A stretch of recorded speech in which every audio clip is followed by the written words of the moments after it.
ये देश का कानून है, इसको कोई रोक नहीं सकता और हम सीएए को लागू कर रहे हैं। नमस्कार, बहुत स्वागत है आपका। आप देख रहे हैं द न्यूज, आपके साथ मैं सृष्टि मिश्रा। केंद्र सरकार का बड़ा मास्टर स्ट्रोक, पूरे देश में लागू हो चुका सीएए यानी कि नागरिकता संशोधन अधिनियम। आपको बता दें, सिटीजनशिप अमेंडमेंट एक्ट, जिसको लेकर केंद्र सरकार लगातार ये बातें कर रही थी। केंद्र ने नोटिफिकेशन जारी कर दिया है। पूरे पश्चिम बंगाल में जश्न का माहौल उन लोगों के द्वारा मनाया जा रहा है जो चाहते हैं कि पश्चिम बंगाल में शांति बहाल हो। ममता बनर्जी के होश उड़ चुके हैं। ये वही ममता बनर्जी हैं जिन्होंने अभी शाहजहां शेख को, जो बांग्लादेशी बताया जाता है, उसको बचाया अपनी रखा। उसके बाद जब सीबीआई ईडी को दबोचने का ऑर्डर कोर्ट से मिला था तो ममता ने अपने गोद से उठा के अपने दिया है। अब मैं आपको बता दूं, ममता बनर्जी बहुत बुरी घिर चुकी है सीएए पर। आज तक कोई ऐसा राज्य नहीं है जो ऐसे बोल रहा था कि हम केंद्र का पुरजोर विरोध करेंगे, लेकिन अकेली ममता बनर्जी थी जो लगातार सीएए पर लेकर अपने जवाब दे रही थी। एक और बात मैं आपको बता दूं, उनका बयान सामने आ गया है। पहले मेरे को रूल्स देखने दीजिए।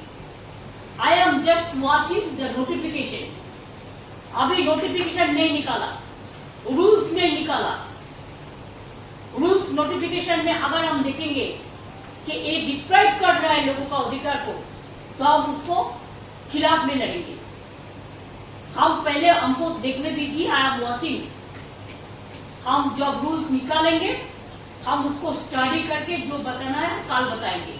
लेकिन मैं आज बोल दिया कि एक बीजेपी का इलेक्शन पब्लिसिटी है, नथिंग इज देयर। तो 20 साल में एक कानून पास हुआ था, उसका बाद 4 साल बीत गया। लेकिन अभी चुनाव जब आते हैं एक कुछ गाप गप पकड़ते हैं, ये भी एक गाप गप है, लेकिन असली फायदा किसी को नहीं मिलेगा।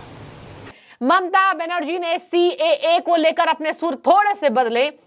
मैं ऐसा इसलिए कह रही हूं, उन्होंने देखिए लगातार बोला कि विरोध करेंगे। आज कह रही है कि पहले हम नियमों को पढ़ेंगे, पहले हम नियमों को देखेंगे। हम डिटेंशन कैंप में किसी भी लोग को जाने की अनुमति नहीं देंगे।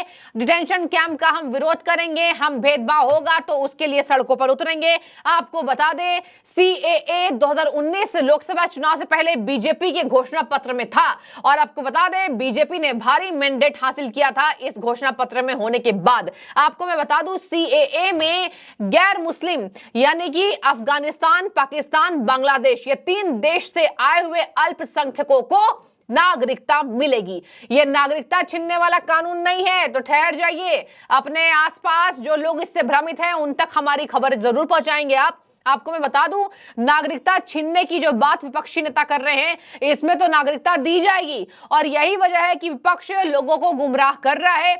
31 दिसंबर 2014 से पहले जितने भी लोग बांग्लादेश, पाकिस्तान, अफगानिस्तान से आए हुए हैं, भारत के अंदर शरणार्थी बन चुके हैं, यहां रोजगार करते हैं, उनको मिलेगी नागरिकता, यानी कि सिटीजन मिलेगी भारत की। और मैं आपको बता दूं, शाहीन बाग आपको याद होगा, आज भी फोर्सेस वहां बढ़ा दिए गए हैं शाहीन बाग को लेकर, जहां पर सीएए का जमकर विरोध हुआ था। आपको बहुत अच्छे से याद होगा 2 साल पहले की कहानी, क्या हुआ था शाहीन बाग में जब केंद्र ने इसको लेकर बड़ा ऐलान कर दिया था। सबसे पहले चलिए नियमों को जानेंगे। ममता बनर्जी के टीएमसी पार्टी का 10 करोड़ जब्त किया है ईडी ने। यह भी बड़ी खबर इस वक्त की, जहां आपको बता दें ईडी ने, दिल्ली जोनल कार्यालय ने अनंतिम रूप से रुपए की राशि संलग्न की है। ये टीएमसी की राशि बताई जा रही है। बड़ी खबर इस वक्त की, अल्केमिस्ट ग्रुप और अन्य द्वारा मनी लॉन्ड्रिंग के अपराध की जांच में यह पता चला है कि टीएमसी का ईडी ने 10 करोड़ रुपए जब्त किए हैं। तो ये बड़ी बड़ी खबरें आज की, और सबसे ज्यादा रडार पर है ममता बनर्जी। आप चलिए थोड़ा सा आपको बताते हैं क्या करना होगा सीएए में। और आपको बता दें कि आम नागरिकों को यहां दस्तावेज के झंझट में नहीं पड़ना है। केंद्र सरकार ने जो नोटिफिकेशन जारी किया है उसमें सबसे पहले एक रजिस्ट्रेशन कराना होगा, जो कि केंद्र सरकार ने इसके लिए जो ऑनलाइन पोर्टल जारी किया है, जो नोटिफिकेशन जारी किया है, उसमें अपनी पूरी पहचान आपको बतानी होगी। और सीएए के लिए जो लोग बाहर से आए हुए हैं, जो भारत में शरणार्थी बन गए हैं, उनको ऑनलाइन रजिस्टर कराना होगा। आपको बता दें उसके बाद केंद्र इसकी जांच सरकार के मध्यस्थता से करेगी, और अगर आप जांच में पास हुए तो आपको सिटीजन मिल जाएगी। इसके लिए आपको कोई दस्तावेज नहीं दिखाना है। केंद्र का फिलहाल का ये नियमावली मैं आपको बता रही हूं। देखिए, सरकारी जांच पड़ताल से लोगों को होकर गुजरना होगा। आपको आगे बता दूं, उसके बाद उनको कानून के तहत नागरिकता दी जाएगी। अमित शाह की बातों को थोड़ा याद करना जरूरी है दर्शकों। अमित शाह देश के गृह मंत्री, बीजेपी के चाणक्य, और जब से गृह मंत्रालय संभाल रहे हैं आपको पता होगा देश में कितना विकास हुआ और नहीं हुआ, तो आप वो भी कमेंट करके बताइए। आपको बता दूं अमित शाह जहां जा रहे थे। सीएए देश का कानून है, इसको कोई रोक नहीं सकता और हम सीएए को लागू कर रहे हैं। आज मैंने आपको बताया भी था, जहां जा रहे थे वहां कह रहे थे सीए देश का कानून है, किसी में हिम्मत है तो रोक के दिखाओ। ममता बनर्जी के होश इसलिए उड़े हैं, ममता बनर्जी ने तुष्टीकरण की राजनीति अपनाते उसमें जाते आज ऐसी हालत पश्चिम बंगाल की कर दी है कि वहां महिलाओं के साथ दुष्कर्म होता है और ममता कहती है शाहजहां शेख को गिरफ्तार झूठ-मूठ का पुलिस करना चाहती है, केंद्र करवा रही है। इनकी पुलिस ने बचाया, लेकिन बाद में केंद्र की रडार पड़ी तो पश्चिम बंगाल में राष्ट्रपति शासन की मांग अधीर रंजन चौधरी ने भी कर दी। कांग्रेस के नेता हैं, उन्होंने कहा शर्म आती है पश्चिम बंगाल में हम रहते हैं। दर्शकों आपको बता दें, बांग्लादेश से आया हुआ जैसे शेख शाहजहां है जो खुलेआम गुंडागर्दी कर रहा था, दुष्कर्म कर रहा था, बलात्कार कर रहा था और राजा बना हुआ था, अब चला गया है, अंदर चला गया है। और आपको बता दें कई ऐसी जनता है जिनकी गिनती लाखों से ऊपर है जो बाहर से भाग कर आए हैं और देश में वोट करते हैं। तो आपको लगता है कि सीए लागू नहीं होना चाहिए था? आप जरूर कमेंट में बताइएगा। क्या देश की अस्मिता सुरक्षा के लिए यह जरूरी नहीं था? क्या देश को बचाने के लिए जरूरी नहीं था जो लगातार लोग विरोध कर रहे हैं? और आपको बता दें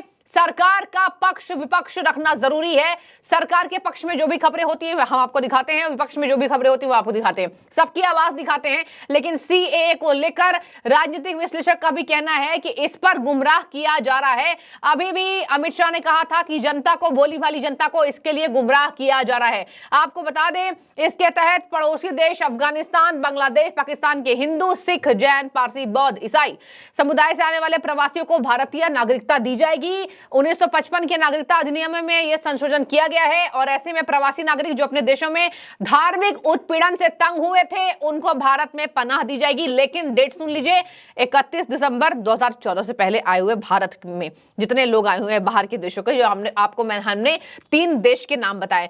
नागरिकता के लिए ऑनलाइन पोर्टल तैयार कर लिया गया, मोबाइल फोन से भी अप्लाई आप कर सकते हैं।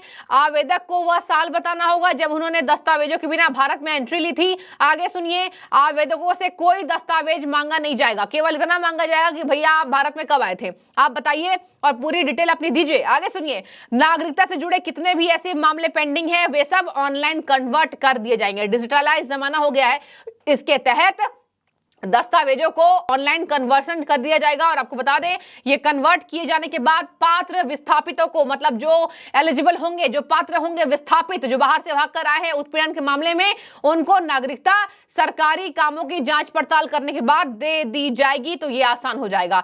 तो केंद्र बाहर से आए हुए लोगों को आसानी देने के लिए, नागरिकता देने के लिए कदम उठा रही है।